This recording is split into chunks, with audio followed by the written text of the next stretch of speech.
Pauline Attenborough was 72 years old, but she looked much younger. When a soft light shone on her, she could look as young as 30. She had a lovely figure and face, and her nose was a very good shape. Only her big gray eyes made her look older. Pauline had left her husband, Ronald, many years ago. Pauline and Ronald had had two sons, Henry and Robert. Henry, the older son, had died when Robert was only 10. Now Robert was 32. He lived with his mother and worked as a lawyer in London. Robert Attenborough did not earn very much money, but this was not a problem. His mother was a rich woman. Pauline's niece Sis also lived in the house. Her father, Ronald Attenborough's brother, had died 5 years ago. Sis had no money or home of her own. She needed a place to live, so she depended on her Aunt Pauline. Sis was a big young woman with dark hair and eyes. She was very shy. She was in love with her cousin, Robert, but she had never told him this. Robert was also very shy. He had no confidence in himself. Pauline, Robert, and Sis lived together quietly in a lovely house about 25 miles from London. The house was surrounded by pleasant gardens. It was the perfect house and the perfect life for Pauline. Every day, Robert went to work in London. Then when he came home, the three of them, Pauline, Robert, and Sis, ate dinner together. During dinner, there were always candles on the table. Pauline liked candles because the soft candlelight made her look young and beautiful. The soft light shone on the skin of her bare arms and the soft material of her dress. Pauline shone with happiness. She looked like a beautiful woman of only 32 or 33. After dinner, they had coffee in the warm drawing room. The room was full of lovely furniture. For many years, Pauline had collected furniture and beautiful, unusual pictures from many different countries. She had sold these things to museums for a lot of money. This had made her a rich woman. Pauline, Robert, and Sis chatted together pleasantly. Their conversation was always simple and bright. Then at 8:30, Sis carried the tray of coffee things out of the room. Robert always stayed and continued chatting to his mother. He always listened to everything that she said. At the side of the house, there was a large courtyard. Sis had a flat just across the courtyard, above the old coach house and stables. Several years ago, a carriage and horses had been kept in these buildings. Now, Robert kept his car in the coach house. Sis did not always go to her flat after dinner. In summer, she sometimes sat outside in the large garden. She listened to Pauline's laughter coming from the drawing room. In winter, Sis put on a thick coat and walked through the garden and down to the little bridge over the stream. She liked to hear the water running under the bridge. She would look back at the lighted windows of the drawing room, where Pauline and Robert were so happy together. Sis loved Robert. I believe that Pauline wants Robert to marry me when she dies, she thought. But Robert is very shy. Perhaps his mother won't die for many years. By that time it will be too late. Robert will be just an empty man who never enjoyed his life. Sometimes Sis stayed in the dark garden until about 10 o'clock, when she saw the light go on in Pauline's bedroom. Robert usually stayed in the drawing room for another hour. Then he would go to bed too. Sis, standing in the garden, wanted to go to him. She wanted to say, "Oh, Robert, this is all wrong." But she could not do this because Aunt Pauline would hear. So she went to her own rooms. In the mornings, Robert went to London at about 9 o'clock. Pauline rested in bed. She came downstairs at lunchtime. Sometimes she did not leave her bedroom until tea time, but she always looked fresh and young. Pauline always had a rest in the afternoons. When the sun shone, she liked to lie outside and bathe in the warm sun. Behind the stables, there was a second, smaller courtyard, which was surrounded by trees. The sun shone right down into this little courtyard, so it was a perfect place for sunbathing. Here, Sis put a chair for Pauline to lie on, a large umbrella and blankets. If the sun became too hot, Pauline could lie in the shade of the umbrella. One afternoon, Sis decided to sunbathe too. She found a ladder and climbed up onto the flat roof of the stables. Then she lay down on a blanket in one corner of the roof.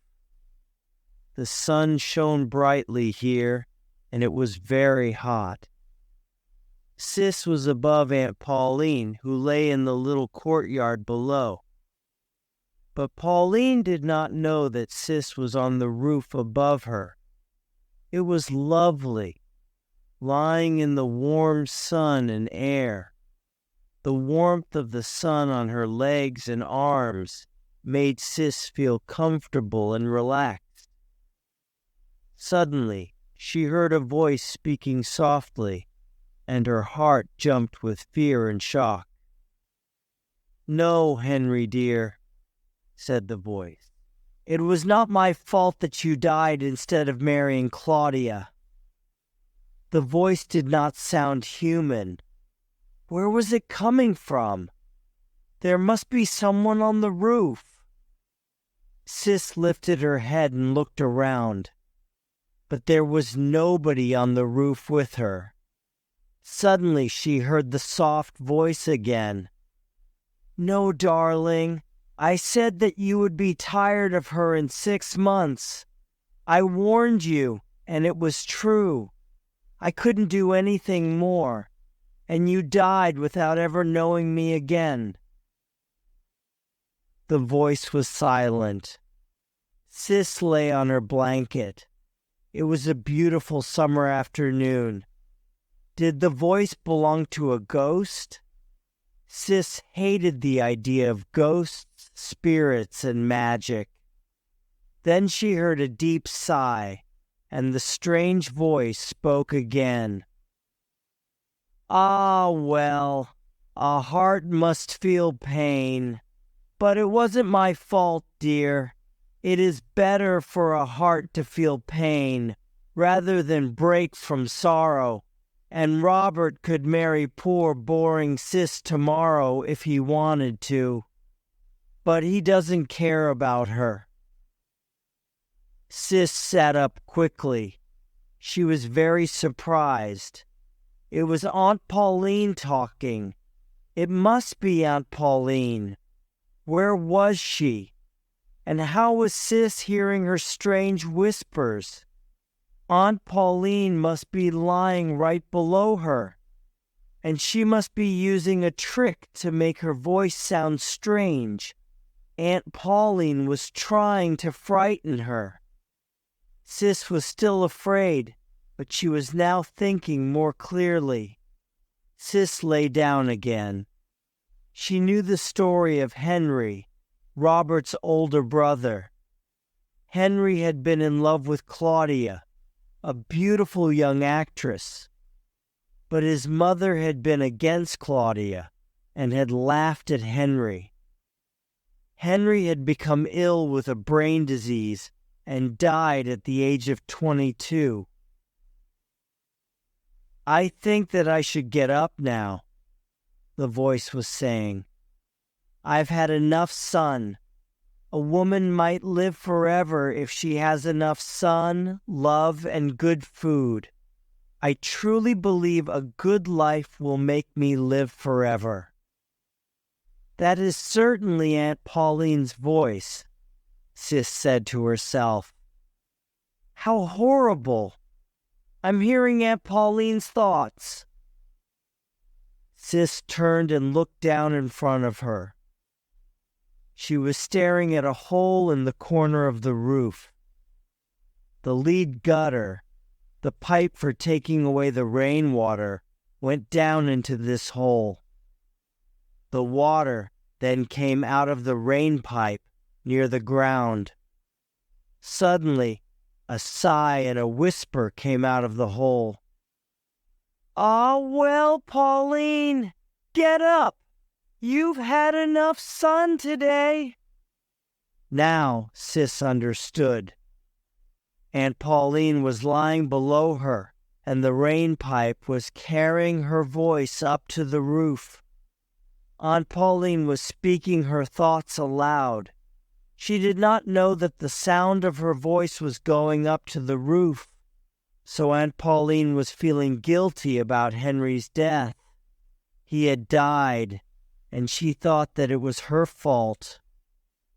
Sis believed that Pauline had loved her big, handsome son, Henry, more than she loved Robert. Henry's death had been a terrible shock for Pauline. She only loved Robert because Henry was dead. Sis put on her clothes, picked up her blanket, and carefully climbed down the ladder.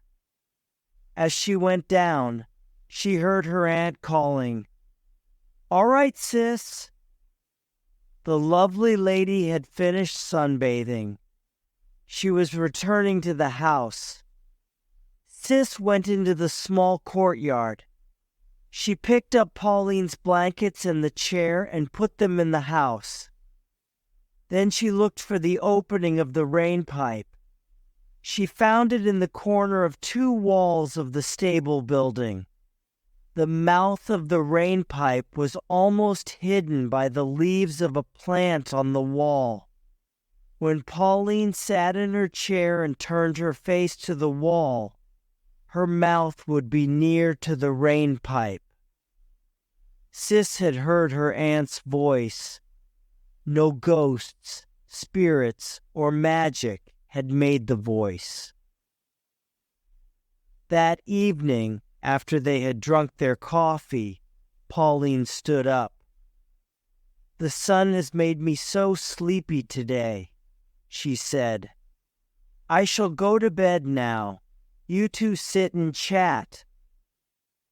When Pauline had gone to bed, Sis turned towards Robert. "Do you remember your brother, Henry?" she asked him. Robert looked at her in surprise. "Yes, very well," he said. "What was he like?" asked Sis. "Tall and handsome, with soft brown hair like mother," Robert said. "Women liked him. Henry was very happy and clever." "Did he love your mother?" "Very much," Robert said. "She loved him too, more than she loves me." "Robert," Sis said, "do you like me?" Sis saw Robert's face become pale. "Yes," Robert said, "I like you very much." "Will you kiss me?" Nobody ever kisses me, Sis said. Robert looked at his cousin with fear in his eyes. Then he stood up and kissed her gently on the cheek. Sis held Robert's hand and pressed it against her breast. "Come and sit with me in the garden," she said. "But what about Mother?" he said. He was nervous and shy. Sis smiled a little and looked into his eyes. Suddenly, Robert's face became red. A few minutes later, she left him and went to her flat. The sunny weather continued. It was now July. Every afternoon, Pauline sunbathed in the small courtyard, and Sis lay on the roof above the stables listening. But the sound of Pauline's voice did not come up the pipe again. After dinner in the evenings, Sis waited in the garden. She saw the light go on in her aunt's bedroom. She saw the lights go out in the drawing room. She waited, but Robert did not come into the garden. Then one night, he came out and walked towards her. Sis stood up and walked softly over the grass to him. "Don't speak," Robert whispered. They stood together, looking up at the stars in the dark sky. "How can I ask you to love me?" he said. "And how can I marry? I haven't made much money, and I can't ask my mother for money." "Then don't worry about marrying yet," Sis said. "But do love me a little." Robert gave a short laugh. "It's hard to begin," he said. They sat down, and he held her hand. At last, she said good night, stood up, and went indoors. The next day, Sis lay on the roof, sunbathing. Suddenly she heard her aunt's voice from the hole in the lead gutter. First Pauline spoke in Italian, then she spoke in English. "No, Robert dear," said Pauline's voice. "You will never be the same kind of man as your father. But you look like him. Mauro was a wonderful lover. Mauro, how you loved me." The voice stopped speaking. Sis realized that her aunt had a secret. Pauline's husband, Ronald, had not been Robert's father. Robert's father had been an Italian man called Mauro. "I'm disappointed with you, Robert," continued Pauline's voice. "Your father was a priest, but he was the best lover in the world. You are like a cold fish, and Sis is like a cat who is trying to catch you." Sis suddenly put her mouth near the hole in the rain pipe and spoke. "Leave Robert alone," she said in a deep voice. "Don't kill him too." There was a silence. The hot afternoon sun shone on the flat roof of the stables. Sis listened, with her heart beating quickly. At last, she heard her Aunt Pauline whisper the words, "Did someone speak?" Sis spoke again into the hole of the lead gutter. "You killed me," she said in a deep, terrible voice. "Don't kill Robert too." "Ah!" said Pauline, giving a little cry. "Who's speaking?" "Henry," said Sis in the same deep voice. There was silence again. "I didn't kill you, Henry," said Pauline. No, Henry, it wasn't my fault. I loved you, my dearest boy. I only wanted to help you." "You killed me," Sis said in the deep voice. Now let Robert live. Let him go. Let him marry. Henry, said Pauline, are you a ghost? Have you come to punish me for your death? Yes, I have come to punish you, said Sis in a terrible, frightening voice. She was very angry with Pauline. She felt that her anger was going down the rain pipe to her aunt. At the same time, she almost laughed. This was a very funny conversation. Sis lay and listened. No sound came from the rain pipe. The afternoon had become cooler. Yellow and gray clouds had covered the sun. There was a roar of thunder. A storm was coming. Sis dressed quickly, went down the ladder, and ran to the corner of the stables. Aunt Pauline, she called, did you hear thunder? Yes.